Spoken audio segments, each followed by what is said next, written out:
out! The ropes are going to break!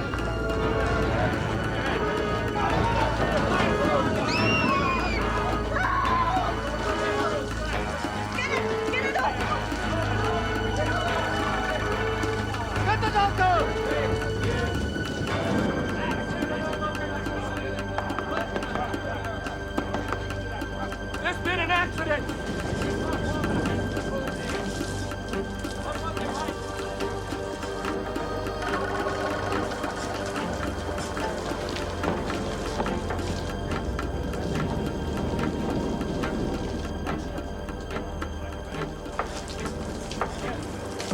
Luke was one of the first non-Jewish converts to Christianity. A valued and loyal companion of the Apostle Paul, he traveled extensively with him throughout the Middle East and Europe.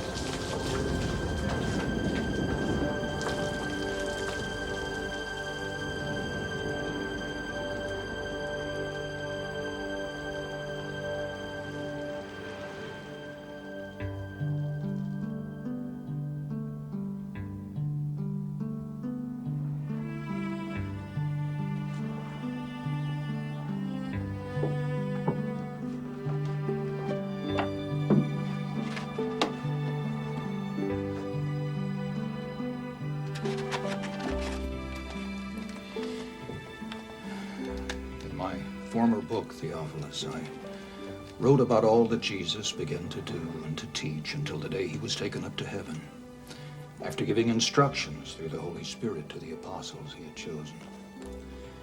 After his suffering, he showed himself to these men and gave many convincing proofs that he was alive.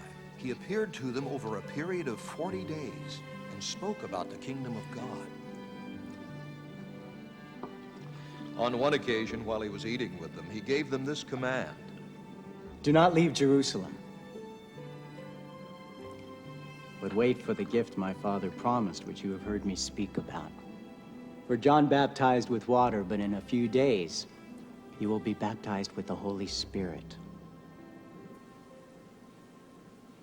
So when they met together, they asked him, Lord, are you at this time going to restore the kingdom to Israel? He said to them, It is not for you to know the times or dates the Father has set by his own authority. But you will receive power when the Holy Spirit comes on you. And you will be my witnesses in Jerusalem and in all Judea and Samaria and to the ends of the earth. After he said this, he was taken up before their very eyes.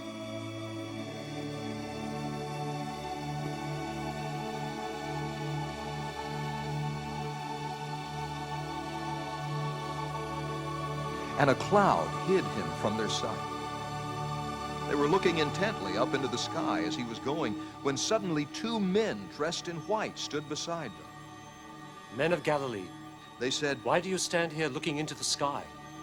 This same Jesus who has been taken from you into heaven will come back in the same way you have seen him go into heaven.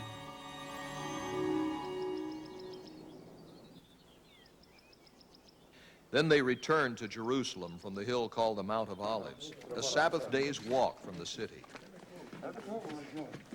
When they arrived, they went upstairs to the room where they were staying. Those present were Peter, John, James, and Andrew, Philip and Thomas, Bartholomew and Matthew, James, son of Alphaeus, and Simon the Zealot, and Judas, son of James. They all joined together constantly in prayer, along with the women and Mary, the mother of Jesus, and with his brothers.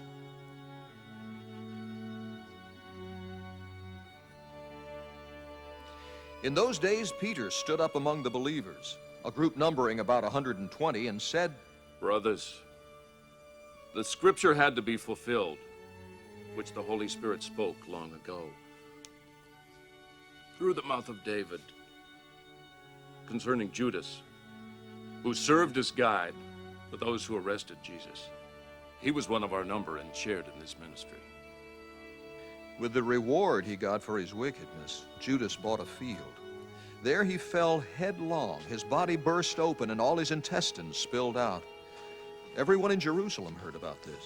So they called that field in their language Akeldama, that is, field of blood. For Said Peter, it is written in the book of Psalms, may his place be deserted, let there be no one to dwell in it, and may another take his place of leadership.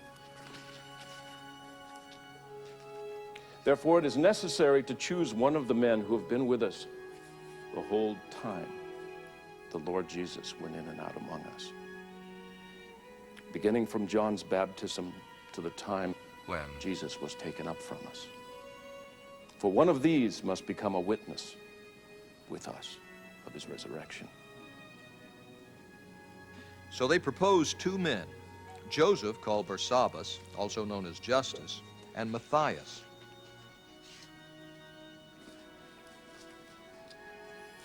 Then they prayed. Lord, you know everyone's heart. Show us which of these 2 you have chosen to take over this apostolic ministry, which Judas left to go where he belongs. Then they cast lots, and the lot fell to Matthias. So he was added to the 11 apostles.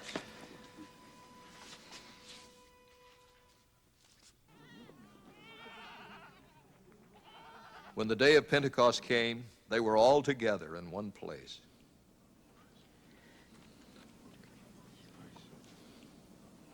Suddenly, a sound like the blowing of a violent wind came from heaven and filled the whole house where they were sitting.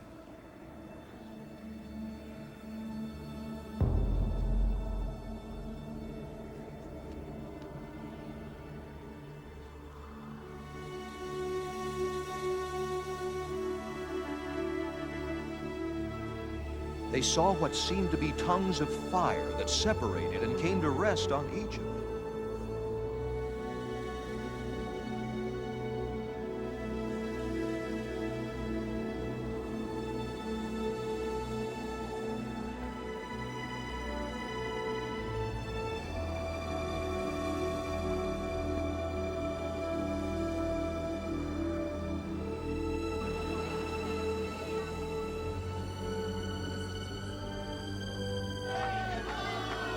All of them were filled with the Holy Spirit and began to speak in other tongues as the Spirit enabled them.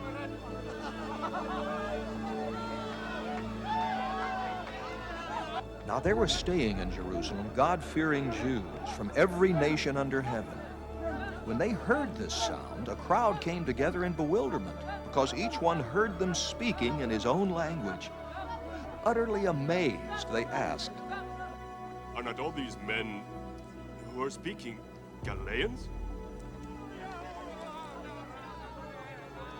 Then how is it that each of us hears them in his own native language? Parthians, Medes, and Elamites, residents of Mesopotamia, Judea and Cappadocia, Pontus and Asia, Phrygia and Pamphylia, Egypt and the parts of Libya near Cyrene. Visitors from Rome, both Jews and converts to Judaism, Cretans and Arabs. We hear them declaring the wonders of God in our own tongues. Amazed and perplexed, they asked one another, What does this mean? Some, however, made fun of them and said, They have had too much wine.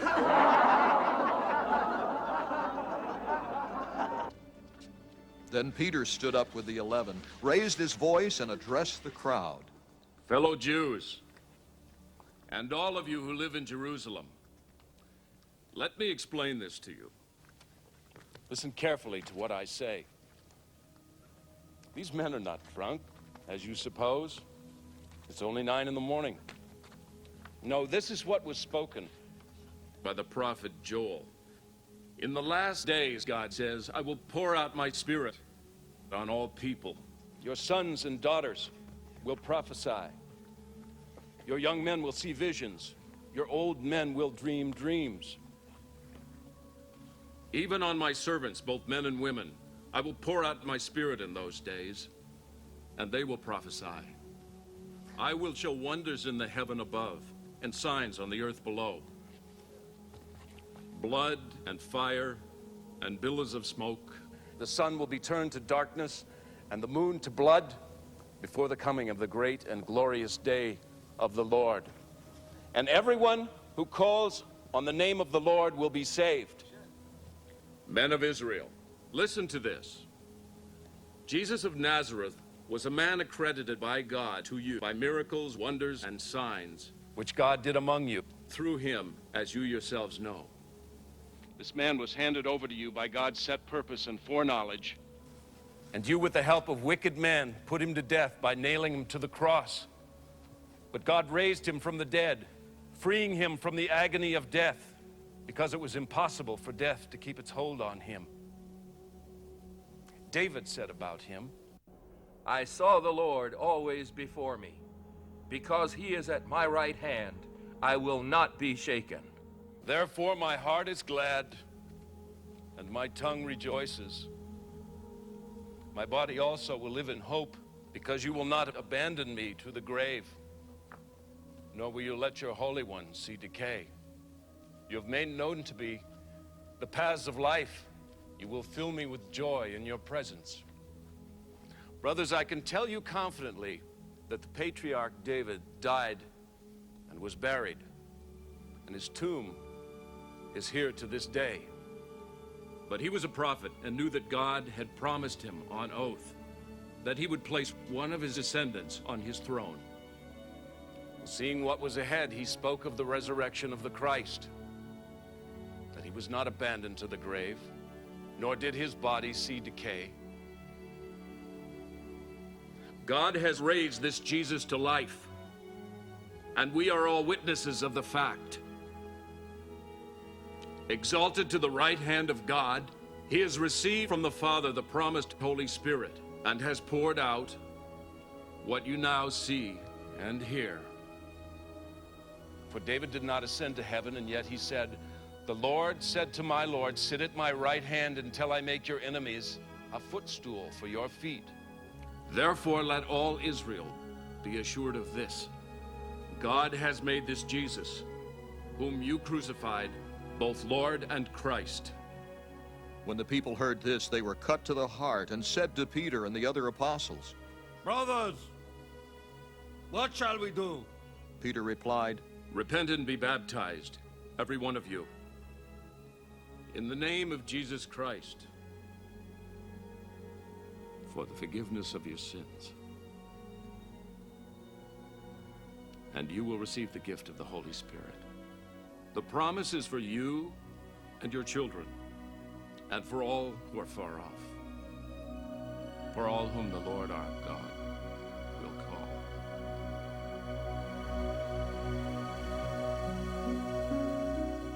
With many other words he warned them, and he pleaded with them, save yourselves from this corrupt generation. Those who accepted his message were baptized, and about 3,000 were added to their number that day.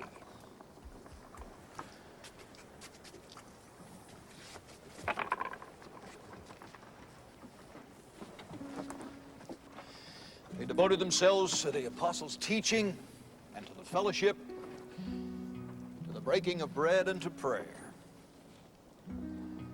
Everyone was filled with awe, and many wonders and miraculous signs were done by the apostles. All the believers were together and had everything in common. Selling their possessions and goods, they gave to anyone as he had need. Every day they continued to meet together in the temple courts. They broke bread in their homes and ate together with glad and sincere hearts, praising God and enjoying the favor of all the people. And the Lord added to their number daily those who were being saved. One day, Peter and John were going up to the temple at the time of prayer at 3 in the afternoon. Now a man crippled from birth was being carried to the temple gate called Beautiful, where he was put every day to beg from those going into the temple courts. When he saw Peter and John about to enter, he asked them for money. Peter looked straight at him, as did John. Then Peter said, "Look at us." So the man gave them his attention, expecting to get something from them.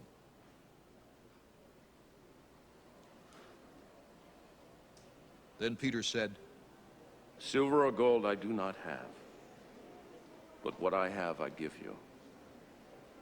In the name of Jesus Christ of Nazareth, walk."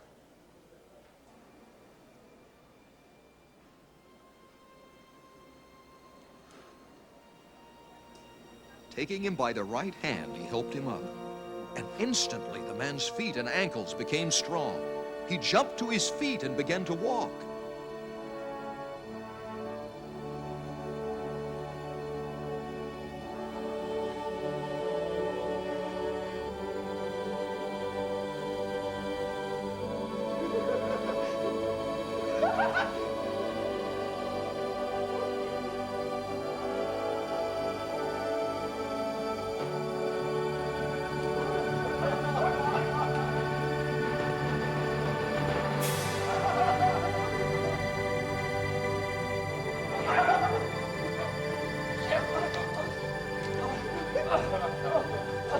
Then he went with them into the temple courts, walking and jumping and praising God.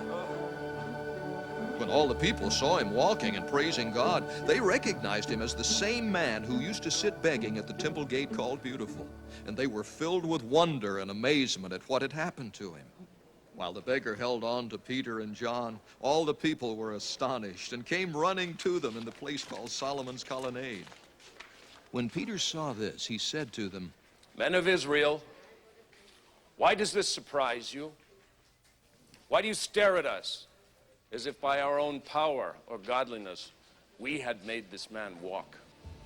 The God of Abraham, Isaac, and Jacob, the God of our fathers, has glorified his servant Jesus. You handed him over to be killed, and you disowned him before Pilate, though he had decided to let him go. You disowned the holy and righteous one and asked that a murderer be released to you. You killed the author of life. But God raised him from the dead. We are witnesses of this.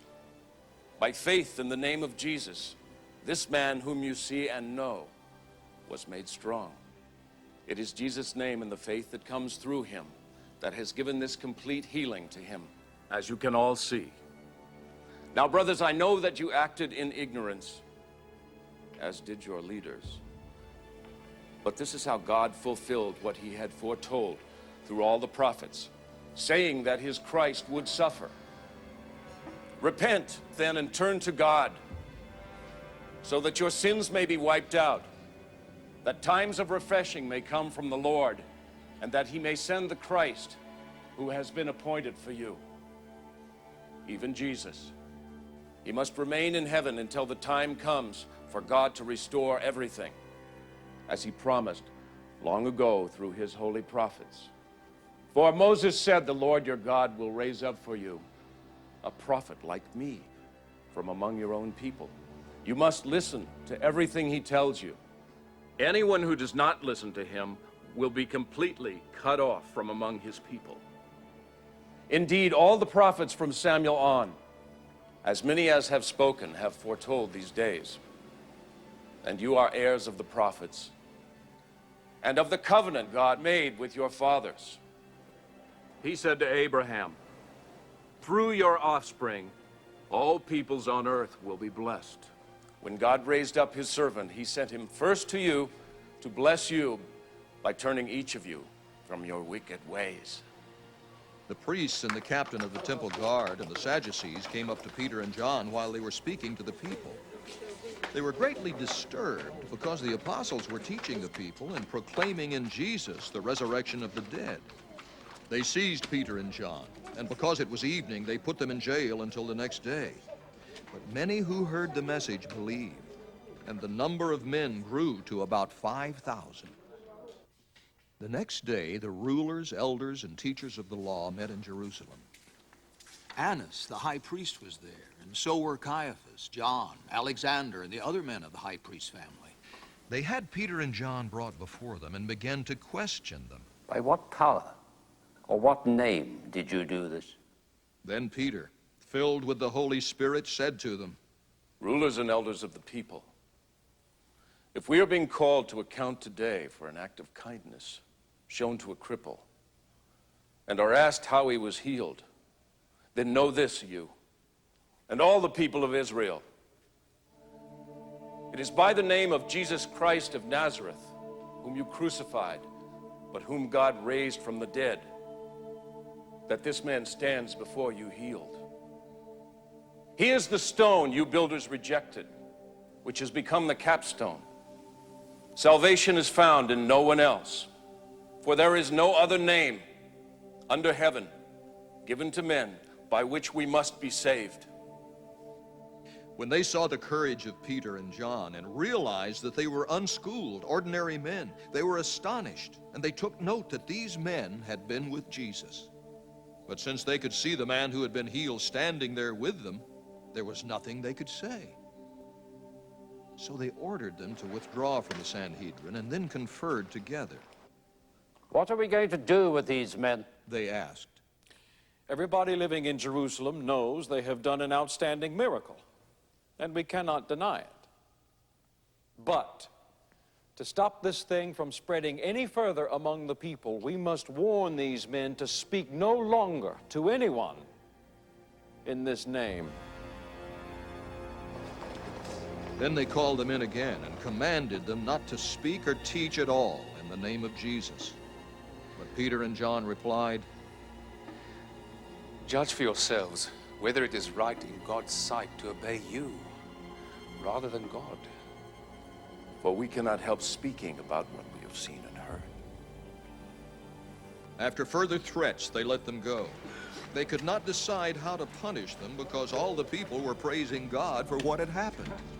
For the man who was miraculously healed was over 40 years old. On their release, Peter and John went back to their own people and reported all that the chief priests and elders had said to them. When they heard this, they raised their voices together in prayer to God. Sovereign Lord, they said, you made the heaven and the earth and the sea and everything in them. You spoke by the Holy Spirit through the mouth of your servant, our father David. Why do the nations rage and the peoples plot in vain? The kings of the earth take their stand, and the rulers gather together against the Lord and against his anointed one. Indeed, Herod and Pontius Pilate met together with the Gentiles and the people of Israel in this city to conspire against your holy servant Jesus, whom you anointed. They did what your power and will had decided beforehand should happen. Now, Lord, consider their threats and enable your servants to speak your word with great boldness. Stretch out your hand to heal and perform miraculous signs and wonders through the name of your holy servant Jesus. After they prayed, the place where they were meeting was shaken, and they were all filled with the Holy Spirit and spoke the word of God boldly. All the believers were one in heart and mind. No one claimed that any of his possessions was his own, but they shared everything they had. With great power, the apostles continued to testify to the resurrection of the Lord Jesus, and much grace was upon them all. There were no needy persons among them, for from time to time those who owned lands or houses sold them, brought the money from the sales, and put it at the apostles' feet, and it was distributed to anyone as he had need. Joseph, a Levite from Cyprus, whom the apostles called Barnabas, which means son of encouragement, sold a field he owned and brought the money and put it at the apostles' feet. Now a man named Ananias, together with his wife Sapphira, also sold a piece of property. With his wife's full knowledge, he kept back part of the money for himself, but brought the rest and put it at the apostles' feet. Then Peter said, Ananias, how is it that Satan has so filled your heart that you have lied to the Holy Spirit and have kept for yourself some of the money you received for the land? Didn't it belong to you before it was sold? And after it was sold, wasn't the money at your disposal? What made you think of doing such a thing? You have not lied to men, but to God. When Ananias heard this, he fell down and died. And great fear seized all who heard what had happened. Then the young men came forward, wrapped up his body, and carried him out and buried him.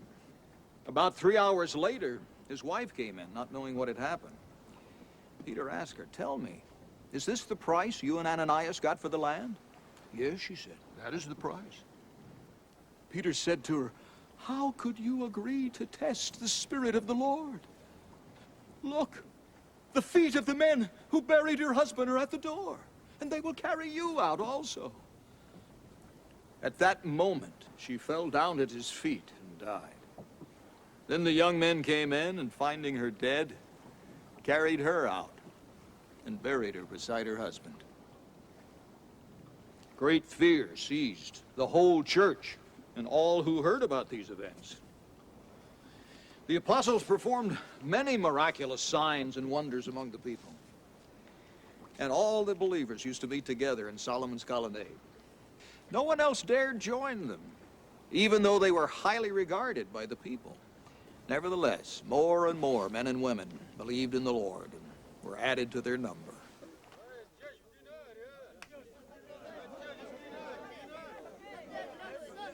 As a result, people brought the sick into the streets and laid them on beds and mats so that at least Peter's shadow might fall on some of them as he passed by.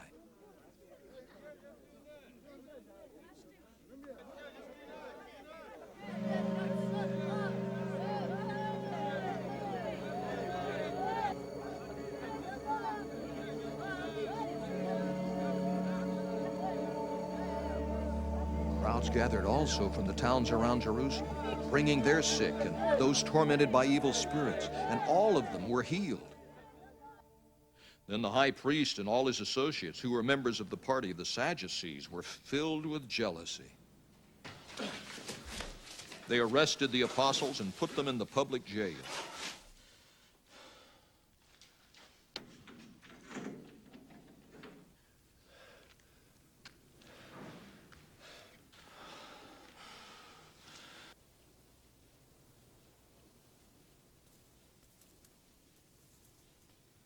But during the night, an angel of the Lord opened the doors of the jail and brought them out.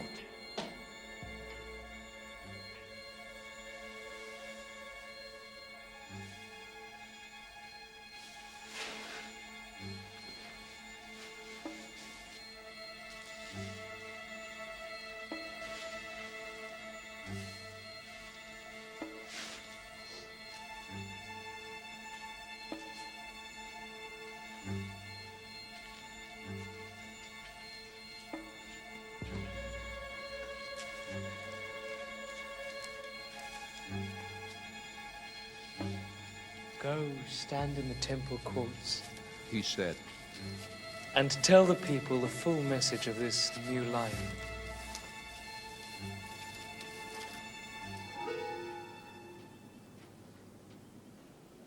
At daybreak, they entered the temple courts as they had been told and began to teach the people.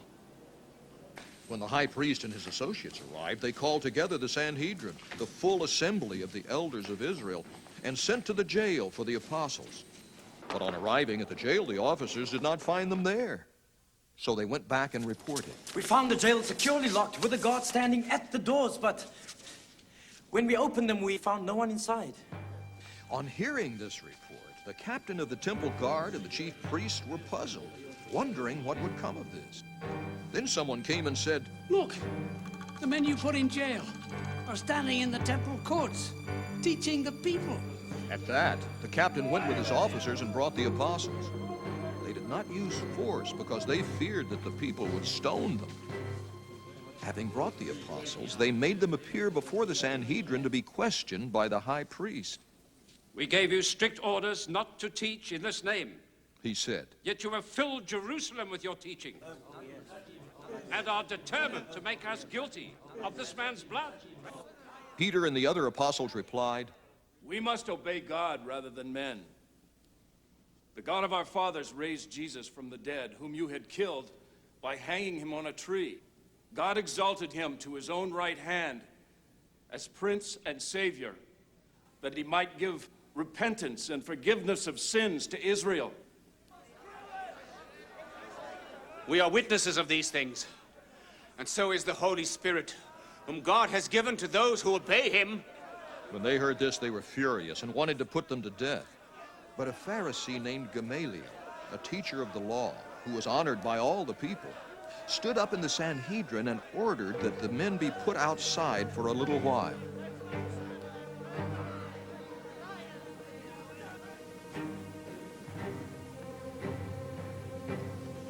Then he addressed them. Men of Israel, consider carefully what you intend to do to these men.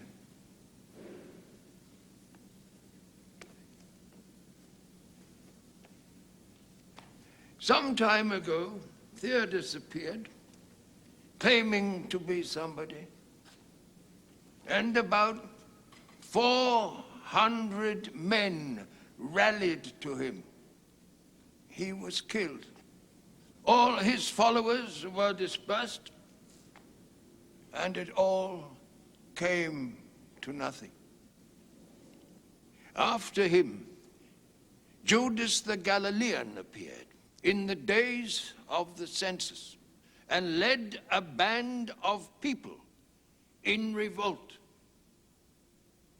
He too was killed, and all his followers were scattered. Therefore, in the present case, I advise you, leave these men alone. Let them go. For if their purpose or activity is of human origin, it will fail. But if it is from God, you will not be able to stop these men. You will only find yourselves fighting against God. His speech persuaded them. They called the apostles in and had them flogged. Then they ordered them not to speak in the name of Jesus and let them go. The apostles left the Sanhedrin, rejoicing because they had been counted worthy of suffering disgrace for the name.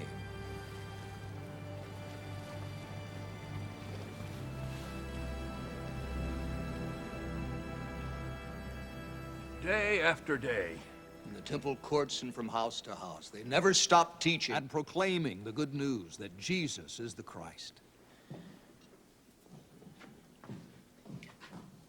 In those days, when the number of disciples was increasing, the Grecian Jews among them complained against the Hebraic Jews because their widows were being overlooked in the daily distribution of food. So the 12 gathered all the disciples together and said, it would not be right for us to neglect the ministry of the Word of God in order to wait on tables. Brothers, choose 7 men from among you who are known to be full of the Spirit and wisdom.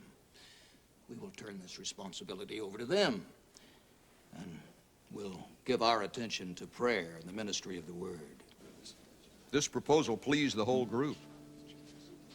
They chose Stephen, a man full of faith and of the Holy Spirit. Also Philip, Prochorus, Nicanor, Timon, Parmenas, and Nicholas from Antioch, a convert to Judaism. They presented these men to the apostles, who prayed and laid their hands on them. So the word of God spread. The number of disciples in Jerusalem increased rapidly, and a large number of priests became obedient to the faith. Now Stephen, a man full of God's grace and power, did great wonders and miraculous signs among the people.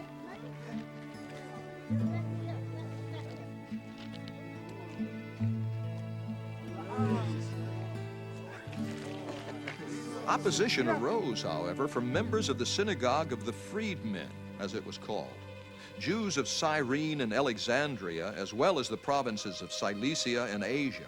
These men began to argue with Stephen. The but they could not stand up against his wisdom or the Spirit by whom he spoke. Then they secretly persuaded some men to say, "We have heard Stephen speak words of blasphemy against Moses and against God."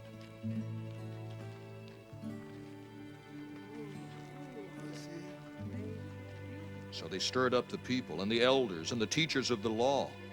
They seized Stephen and brought him before the Sanhedrin.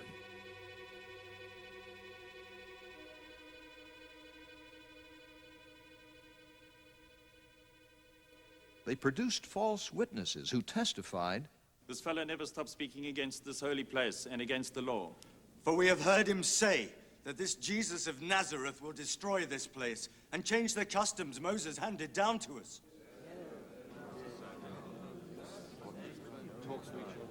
all who were sitting in the Sanhedrin looked intently at Stephen, and they saw that his face was like the face of an angel. Then the high priest asked him, "Are these charges true?" To this he replied, "Brothers and fathers, listen to me. The God of glory appeared to our father Abraham while he was still in Mesopotamia, before he lived in Haran. Leave your country and your people, God said, and go to the land I will show you. So he left the land of the Chaldeans and settled in Haran. After the death of his father, God sent him to this land where you are now living. He gave him no inheritance here, not even a foot of ground. But God promised him that he and his descendants after him would possess the land, even though at that time Abraham had no child. God spoke to him in this way: your descendants will be strangers in a country not their own, and they will be enslaved and mistreated 400 years. But I will punish the nation they serve as slaves, God said, and afterward they will come out of that country and worship me in this place. Then he gave Abraham the covenant of circumcision. And Abraham became the father of Isaac and circumcised him 8 days after his birth. Later, Isaac became the father of Jacob, and Jacob became the father of the 12 patriarchs. Because the patriarchs were jealous of Joseph, they sold him as a slave into Egypt, but God was with him and rescued him from all his troubles. He gave Joseph wisdom and enabled him to gain the goodwill of Pharaoh, king of Egypt. So he made him ruler over Egypt and all his palace. Then a famine struck all Egypt and Canaan, bringing great suffering. And our fathers could not find food. When Jacob heard that there was grain in Egypt, he sent our fathers on their first visit. On their second visit, Joseph told his brothers who he was, and Pharaoh learned about Joseph's family.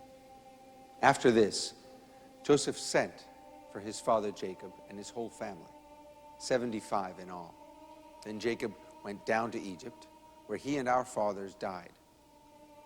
Their bodies were brought back to Shechem and placed in a tomb that Abraham had bought from the sons of Hamor at Shechem for a certain sum of money. As the time drew near for God to fulfill his promise to Abraham, the number of our people in Egypt greatly increased. Then another king who knew nothing about Joseph became ruler of Egypt. He dealt treacherously with our people and oppressed our forefathers by forcing them to throw out their newborn babies so that they would die. At that time, Moses was born, and he was no ordinary child. For 3 months, he was cared for in his father's house. When he was placed outside, Pharaoh's daughter took him and brought him up as her own son. Moses was educated in all the wisdom of the Egyptians and was powerful in speech and action. When Moses was 40 years old, he decided to visit his fellow Israelites. He saw one of them being mistreated by an Egyptian. So he went to his defense and avenged him by killing the Egyptian. Moses thought that his own people would realize that God was using him to rescue them, but they did not. The next day, Moses came upon two Israelites who were fighting. He tried to reconcile them by saying, "Men, you are brothers. Why do you want to hurt each other?" But the man who was mistreating the other pushed Moses aside and said, "Who made you ruler and judge over us? Do you want to kill me as you killed the Egyptian yesterday?" When Moses heard this, he fled to Midian, where he settled as a foreigner and had 2 sons. After 40 years had passed, an angel appeared to Moses in the flames of a burning bush in the desert near Mount Sinai. When he saw this, he was amazed at the sight. As he went over to look more closely, he heard the Lord's voice. "I am the God of your fathers, the God of Abraham, Isaac, and Jacob." Moses trembled with fear and did not dare to look. Then the Lord said to him, "Take off your sandals. The place where you are standing is holy ground. I have indeed seen the oppression of my people in Egypt. I have heard their groaning and have come down to set them free. Now come, I will send you back to Egypt." This is the same Moses whom they had rejected with the words, "Who made you ruler and judge?" He was sent to be their ruler and deliverer by God himself through the angel who appeared to him in the bush.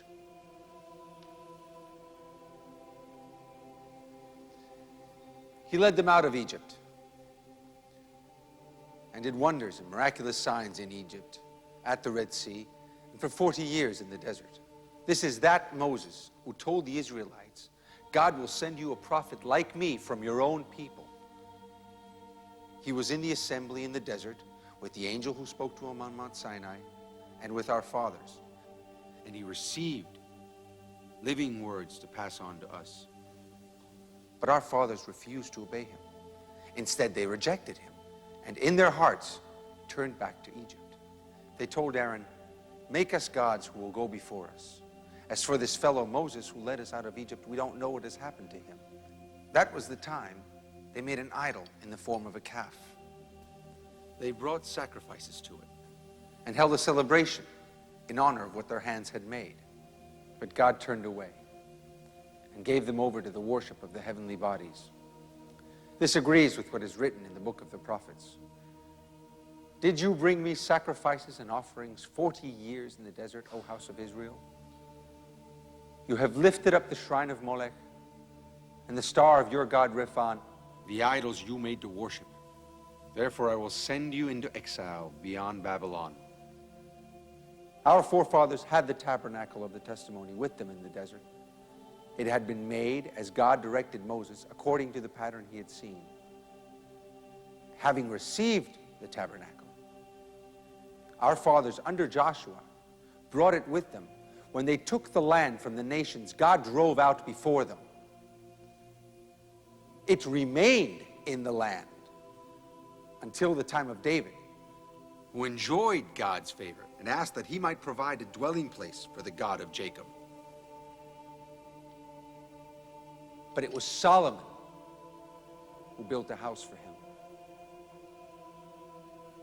However, the Most High does not live in houses made by men. As the prophet says, "Heaven is my throne, and the earth is my footstool. What kind of house will you build for me? Says the Lord. Or where will my resting place be? Has not my hand made all these things?"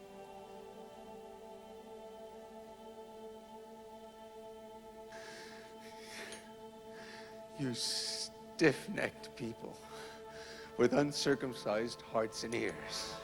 You're just like your fathers. You always resist the Holy Spirit. Was there ever a prophet? Your fathers did not persecute.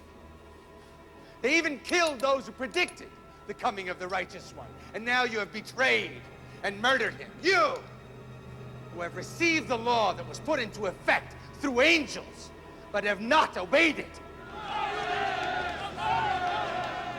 When they heard this, they were furious and gnashed their teeth at him.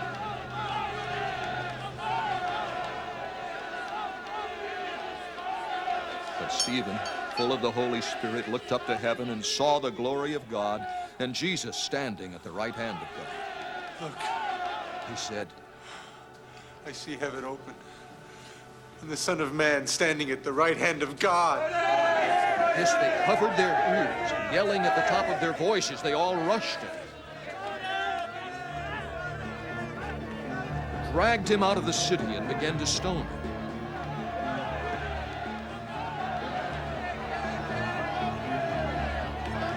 Meanwhile, the witnesses laid their clothes at the feet of a young man named Saul. While they were stoning him, Stephen prayed. Lord Jesus, receive my spirit. Then he fell on his knees.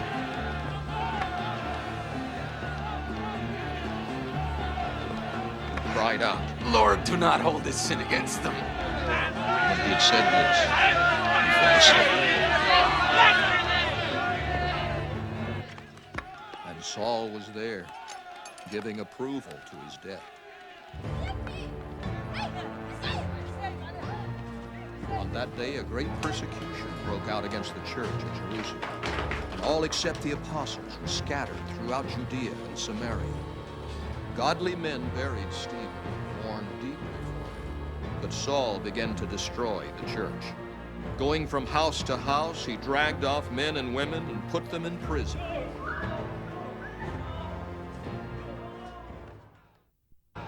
Those who had been scattered preached the word wherever they went. Philip went down to a city in Samaria and proclaimed the Christ there. When the crowds heard Philip and saw the miraculous signs he did, they all paid close attention to what he said. With shrieks, evil spirits came out of many, and many paralytics and cripples were healed. So there was great joy in that city. Now, for some time, a man named Simon had practiced sorcery in the city and amazed all the people of Samaria.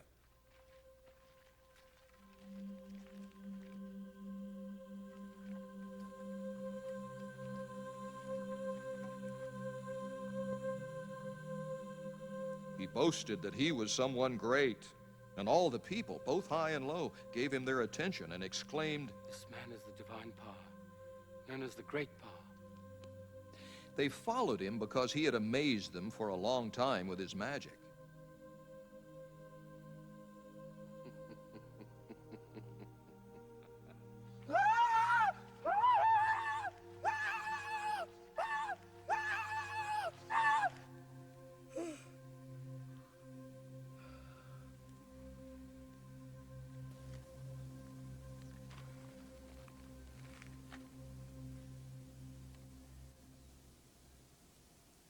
But when they believed Philip as he preached the good news of the kingdom of God in the name of Jesus Christ, they were baptized, both men and women. Simon himself believed and was baptized, and he followed Philip everywhere, astonished by the great signs and miracles he saw. When the apostles in Jerusalem heard that Samaria had accepted the word of God, they sent Peter and John to them. When they arrived, they prayed for them that they might receive the Holy Spirit, because the Holy Spirit had not yet come upon any of them. They had simply been baptized into the name of the Lord Jesus. Then Peter and John placed their hands on them, and they received the Holy Spirit. When Simon saw that the Spirit was given at the laying on of the apostles' hands, he offered them money and said, "Give me also this ability, so that everyone on whom I lay my hands may receive the Holy Spirit." Peter answered, May your money perish with you, because you thought you could buy the gift of God with money. You have no part or share in this ministry, because your heart is not right before God. Repent of this wickedness and pray to the Lord. Perhaps he will forgive you for having such a thought in your heart. For I see that you are full of bitterness and captive to sin. Then Simon answered, Pray to the Lord for me, so that nothing you have said may happen to me. When they had testified and proclaimed the word of the Lord, Peter and John returned to Jerusalem, preaching the gospel in many Samaritan villages.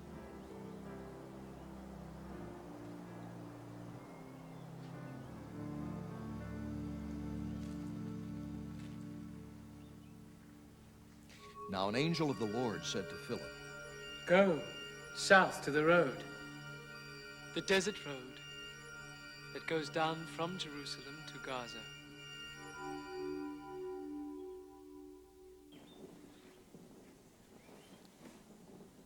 So he started out.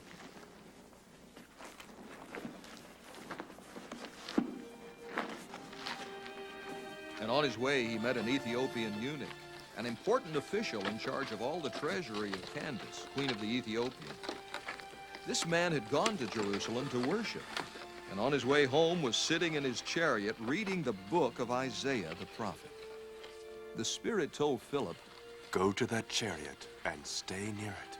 Then Philip ran up to the chariot and heard the man reading Isaiah the prophet.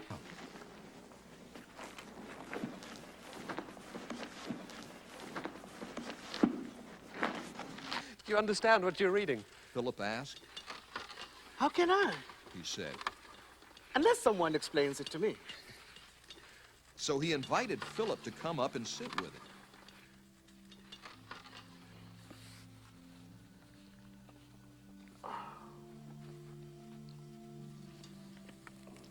The eunuch was reading this passage of Scripture. He was led like a sheep to the slaughter, and as a lamb before the shearer is silent, so he did not open his mouth. In his humiliation, he was deprived of justice. Who can speak of his descendants? For his life was taken from the earth. The eunuch asked Philip, Tell me, please, who is the prophet talking about? Himself or someone else? Then Philip began with that very passage of Scripture and told him the good news about Jesus. As they traveled along the road, they came to some water, and the eunuch said, Look! Here is water! Why shouldn't I be baptized? and he gave orders to stop the chariot. Then both Philip and the eunuch went down into the water, and Philip baptized him.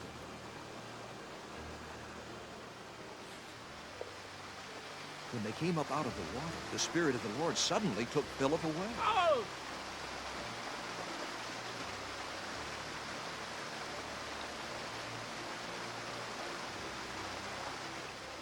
And the eunuch did not see him again, but went on his way rejoicing. Philip, however, appeared at Azotus and traveled about, preaching the gospel in all the towns until he reached Caesarea. Meanwhile, Saul was still breathing out murderous threats against the Lord's disciples.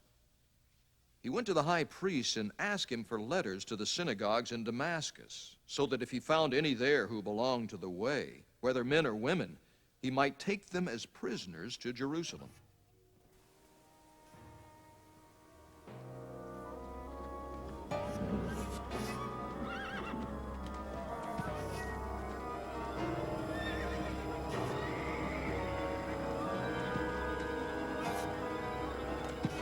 As he neared Damascus on his journey, suddenly a light from heaven flashed around him.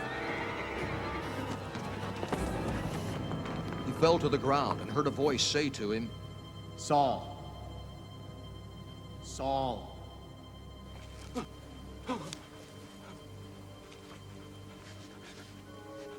Why do you persecute me? Who are you, Lord? Saul asked.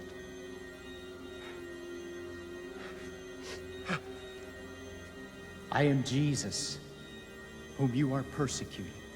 He replied, Now get up and go into the city, and you will be told what you must do. The men traveling with Saul stood there speechless. They heard the sound, but did not see anyone.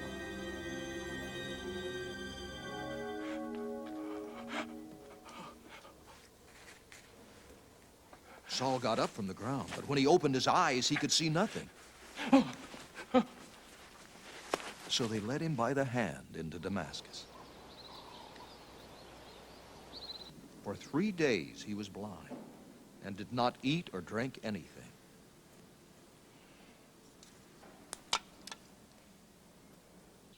In Damascus there was a disciple named Ananias. The Lord called to him in a vision. Ananias.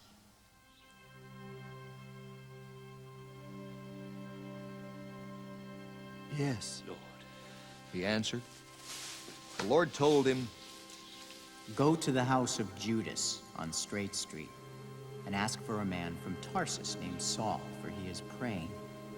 In a vision, he has seen a man named Ananias come and place his hands on him to restore his sight. Lord, Ananias answered, I've heard many reports about this man and of all the harm he has done to your saints in Jerusalem. And he has come here with authority from the chief priests to arrest all who call on your name. But the Lord said to Ananias, Go. This man is my chosen instrument to carry my name before the Gentiles and their kings, and before the people of Israel. I will show him how much he must suffer for my name.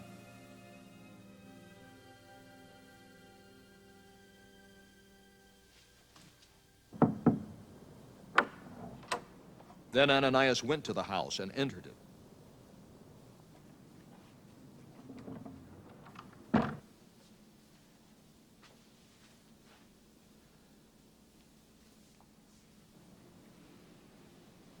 Placing his hands on Saul, he said, Brother Saul, the Lord Jesus, who appeared to you on the road as you were coming here, has sent me. so that you may see again and be filled with the Holy Spirit. Immediately, something like scales fell from Saul's eyes, and he could see again.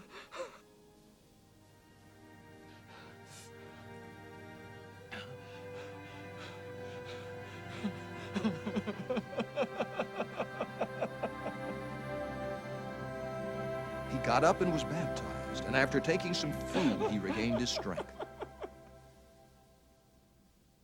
Saul spent several days with the disciples in Damascus.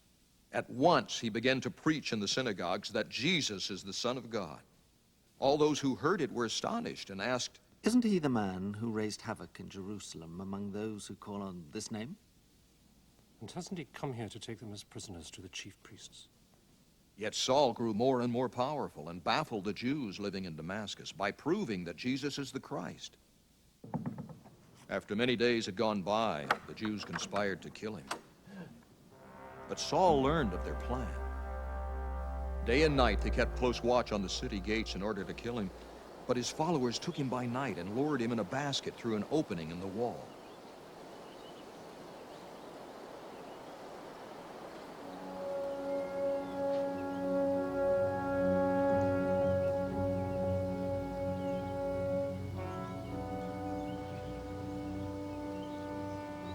When he came to Jerusalem, he tried to join the disciples, but they were all afraid of him, not believing that he really was a disciple. But Barnabas took him and brought him to the apostles. He told them how Saul on his journey had seen the Lord, and that the Lord had spoken to him, and how in Damascus he had preached fearlessly in the name of Jesus. So Saul stayed with them and moved about freely in Jerusalem, speaking boldly in the name of the Lord. He talked and debated with the Grecian Jews, but they tried to kill him. When the brothers learned of this, they took him down to Caesarea and sent him off to Tarsus. Then the church throughout Judea, Galilee, and Samaria enjoyed a time of peace. It was strengthened and encouraged by the Holy Spirit. It grew in numbers, living in the fear of the Lord. As Peter traveled about the country, he went to visit the saints in Lydda. There he found a man named Aeneas, a paralytic who'd been bedridden for 8 years. Aeneas, Peter said to him, Jesus Christ heals you. Get up and take care of your mat. Immediately, Aeneas got up. All those who lived in Lydda and Sharon saw him and turned to the Lord. In Joppa, there was a disciple named Tabitha, which, when translated as Dorcas, who was always doing good and helping the poor. Now, about that time, she became sick and died, and her body was washed and placed in an upstairs room. Lydda was near Joppa, so when the disciples heard that Peter was in Lydda, They sent 2 men to him and urged him, please come at once. Peter went with them, and when he arrived, he was taken upstairs to the room. All the widows stood around him crying and showing him the robes and other clothing that Dorcas had made while she was still with them. Peter sent them all out of the room. Then he got down on his knees and prayed. Turning toward the dead woman, he said, Tabitha, get up.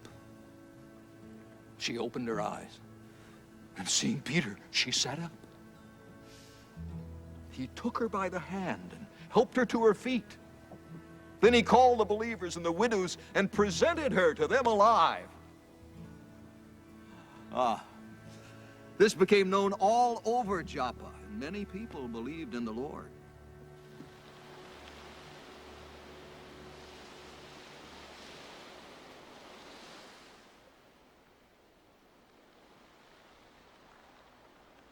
Peter stayed in Joppa for some time with a tanner named Simon.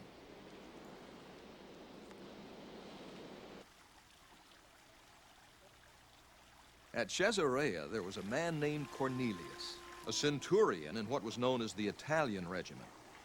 He and all his family were devout and God-fearing. He gave generously to those in need and prayed to God regularly.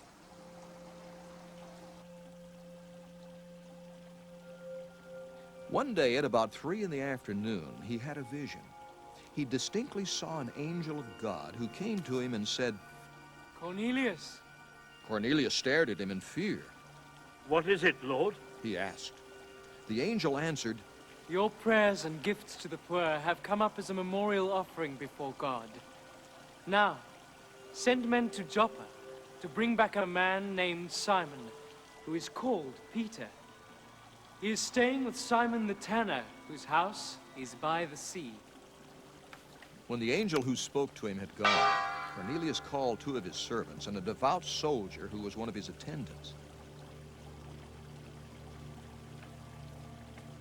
He told them everything that had happened and sent them to Joppa. About noon the following day, as they were on their journey and approaching the city, Peter went up on the roof to pray. He became hungry and wanted something to eat, and while the meal was being prepared, he fell into a trance. He saw heaven open and something like a large sheet being let down to earth by its 4 corners. It contained all kinds of 4-footed animals, as well as reptiles of the earth and birds of the air. Then a voice told him, Get up, Peter, kill and eat. Surely not, Lord, Peter replied. I have never eaten anything impure or unclean. The voice spoke to him a second time. Do not call anything impure that God has made clean. This happened 3 times, and immediately the sheet was taken back to heaven. While Peter was wondering about the meaning of the vision, the men sent by Cornelius found out where Simon's house was and stopped at the gate.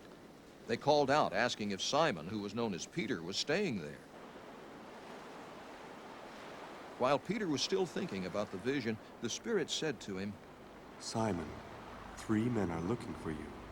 So get up and go downstairs. Do not hesitate to go with them, for I have sent them.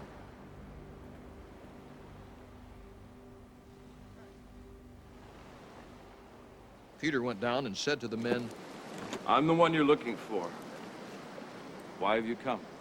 The men replied, We have come from Cornelius, the centurion. He's a righteous and God-fearing man who is respected by all the Jewish people. A holy angel told him to have you come to his house so that he could hear what you have to say. Then Peter invited the men into the house to be his guests. The next day, Peter started out with them, and some of the brothers from Joppa went along. The following day, he arrived in Caesarea. Cornelius was expecting them and had called together his relatives and close friends. As Peter entered the house, Cornelius met him and fell at his feet in reverence. But Peter made him get up. Stand up, he said. I am only a man myself. Talking with him, Peter went inside and found a large gathering of people. He said to them, You are well aware that it is against our law for a Jew to associate with a Gentile or visit him. But God has shown me that I should not call any man impure or unclean. So when I was sent for, I came without raising any objection. May I ask why you sent for me? Cornelius answered, 4 days ago, I was in my house praying. At this hour, at 3 in the afternoon. Suddenly, a man in shining clothes stood before me and said, Cornelius, God has heard your prayer and remembered your gifts to the poor. Send to Joppa for Simon, who is called Peter. He is a guest in the home of Simon the tanner, who lives by the sea. So I sent for you immediately, and it was good of you to come. Now, we are all here in the presence of God to listen to everything the Lord has commanded you to tell us. Then Peter began to speak. I now realize how true it is that God does not show favoritism, but accepts men from every nation who fear him and do what is right. You know the message God sent to the people of Israel, telling the good news of peace through Jesus Christ, who is Lord of all.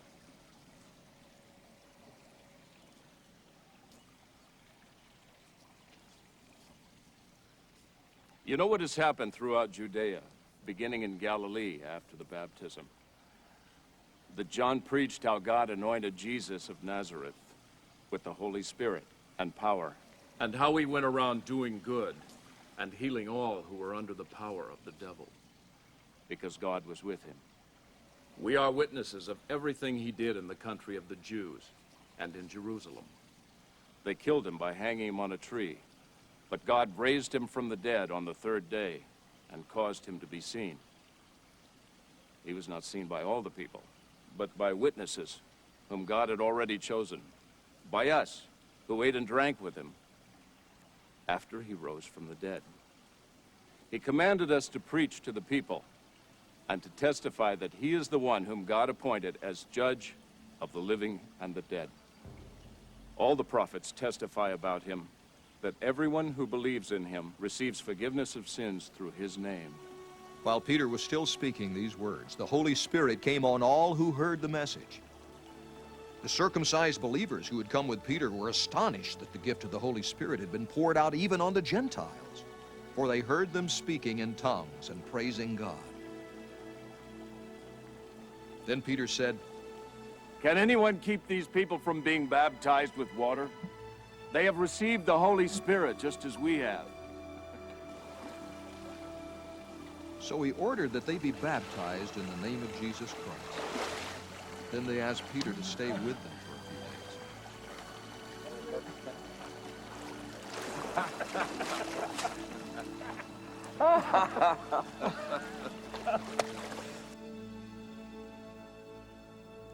The apostles and the brothers throughout Judea heard that the Gentiles also had received the word of God. So when Peter went up to Jerusalem, the circumcised believers criticized him and said, He went into the house of uncircumcised men and ate with them. Peter began and explained everything to them precisely as it had happened. I was in the city of Joppa, praying. And in a trance I saw a vision.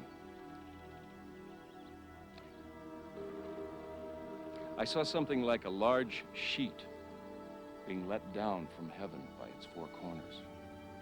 And it came down to where I was. I looked into it, and I saw 4-footed animals of the earth, wild beasts, reptiles, and birds of the air. And then I heard a voice telling me, Get up, Peter. Kill and eat. I replied, Surely not, Lord. Nothing impure or unclean has ever entered my mouth. The voice spoke from heaven a second time. Do not call anything impure that God has made clean. This happened 3 times, and then it was all pulled up to heaven again. Right then, 3 men who had been sent to me from Caesarea stopped at the house where I was staying. The Spirit told me to have no hesitation about going with them. These 6 brothers also went with me, and we entered the man's house. He told us how he had seen an angel appear in his house and say, "Send to Joppa for Simon, who is called Peter. He will bring you a message through which you and all your household will be saved." As I began to speak, the Holy Spirit came on them as he had come on us at the beginning. Then I remembered what the Lord had said. "John baptized with water, but you will be baptized with the Holy Spirit." So if God gave them the same gift as he gave us, who believed in the Lord Jesus Christ, who was I to think that I could oppose God?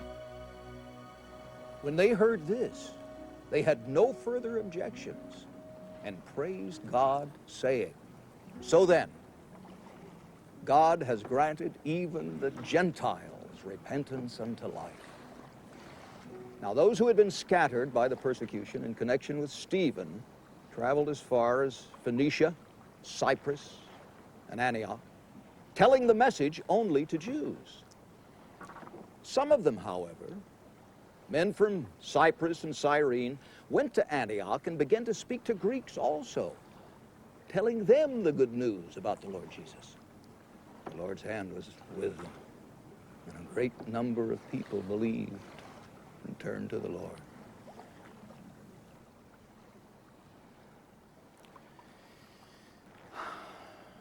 News of this reached the ears of the church at Jerusalem,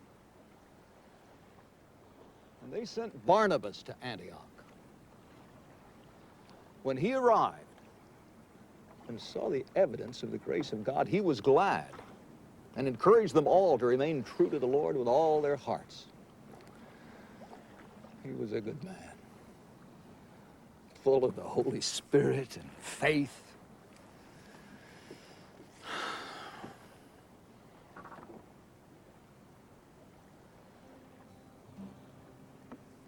And a great number of people were brought to the Lord. Then Barnabas went to Tarsus to look for Saul. And when he found him, he brought him to Antioch. So for a whole year, Barnabas and Saul met with the church, taught great numbers of people. The disciples were called Christians first at Antioch. During this time, some prophets came down from Jerusalem to Antioch.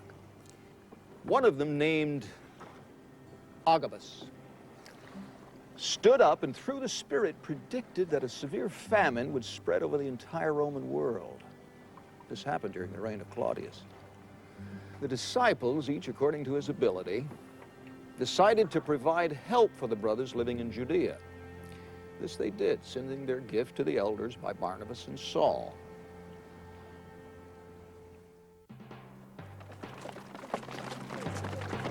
It was about this time that King Herod arrested some who belonged to the church, intending to persecute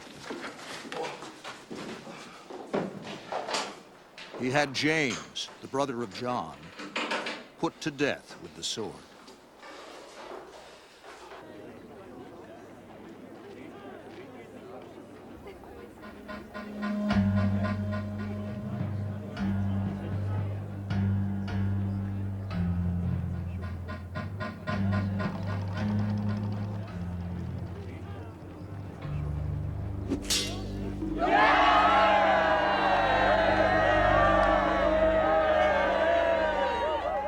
When he saw that this pleased the Jews, he proceeded to seize Peter also.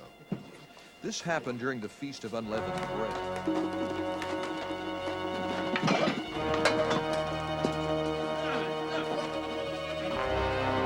After arresting him, he put him in prison, handing him over to be guarded by 4 squads of 4 soldiers each.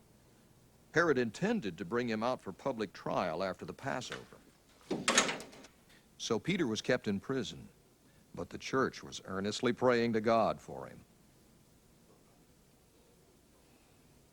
The night before Herod was to bring him to trial, Peter was sleeping between 2 soldiers, bound with 2 chains, and sentries stood guard at the entrance.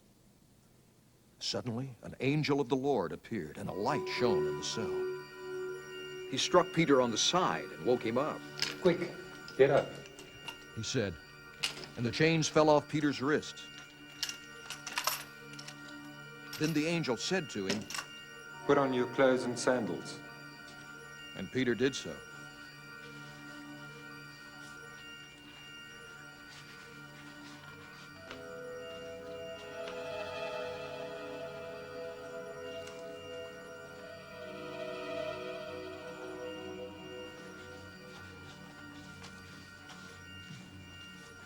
Wrap your cloak around you and follow me. The angel told him.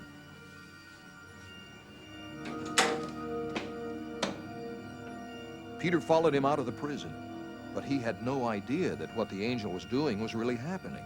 He thought he was seeing a vision. They passed the first and second guard and came to the iron gate leading to the city.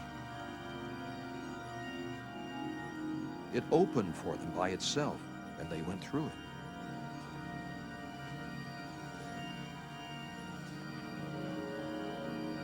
When they had walked the length of one street, suddenly the angel left him. Then Peter came to himself and said, Now I know without a doubt that the Lord sent his angel and rescued me from Herod's clutches and from everything the Jewish people were anticipating.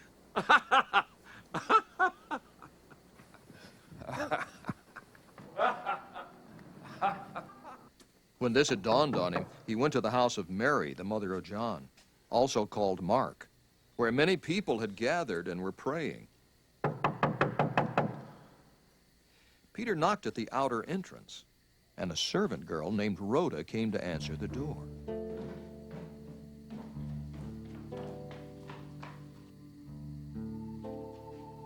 When she recognized Peter's voice, she was so overjoyed she ran back without opening it and exclaimed, Peter is at the door. You're out of your mind, they told her. When she kept insisting that it was so, they said, it must be his angel. But Peter kept on knocking.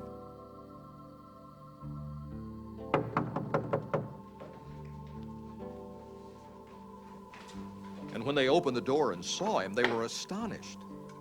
Peter motioned with his hand for them to be quiet and described how the Lord had brought him out of prison.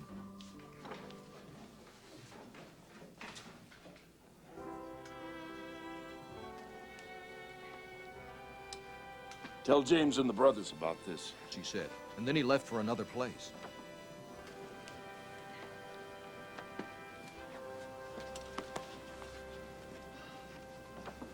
In the morning, there was no small commotion among the soldiers as to what had become of Peter. After Herod had a thorough search made for him and did not find him, he cross-examined the guards and ordered that they be executed. Then Herod went from Judea to Caesarea and stayed there a while. He had been quarreling with the people of Tyre and Sidon. They now joined together and sought an audience with him. Having secured the support of Blastus, a trusted personal servant of the king, they asked for peace because they depended on the king's country for their food supply.